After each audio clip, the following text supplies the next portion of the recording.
Love Robert Munch books. Kristen Hordyke knows what it's like to get medical care far from home. It happened 3 years ago when she was pregnant with her first child.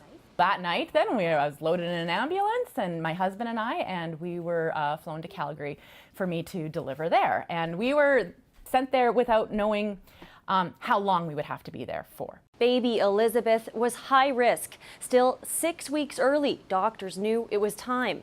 But the NICU spots in nearby Regina were full. So were the spots in Saskatoon and Winnipeg.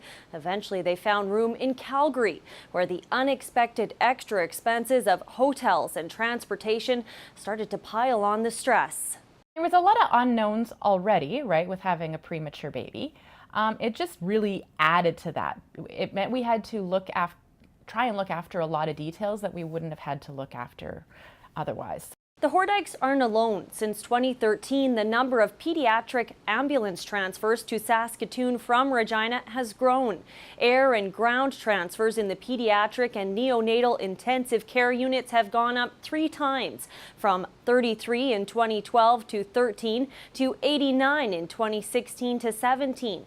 When you look at intensive care cases for kids, the increase is 6-fold. 9 transfers in 2012 up to 56 transfers last year. CBC got this information by filing an access to information request. The data shows the majority of transfers involved an air ambulance. The Saskatchewan Health Authority wouldn't say how much an air transfer costs, saying it widely varies depending on staff required and medication costs.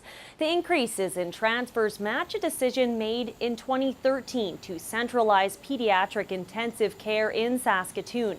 But the Ministry of Health stands by that decision and says it was never about cost in the first place. Obviously, when you have patients, you want to get them to the best possible care, and for pediatrics, that's Saskatoon. So, I think our folks are doing what they can to mitigate the distress for the families, like I said, financially at least, and I think people want to have the best possible care they can for their children. Hordyke says they were happy with the quality of care once they got it and were able to fight to get their extra expenses covered. But the transfer put added hardship on a difficult time. She says in an ideal world, that care would happen closer to home. That's the biggest concern. We had excellent care in Calgary. We had excellent care in Regina. Even, the care that we've had afterwards with our, physio and speech and all has been excellent, right? It's just that the initial stuff didn't happen close to home. And that was a hard part. Well, that's one of the issues we always deal with in Saskatchewan, because we have not a large population, but a big geographic area. So, when you're going to have sort of specialty service offered, unfortunately, it would be nice if everybody didn't have to travel, but it's a fact of life in rural Saskatchewan.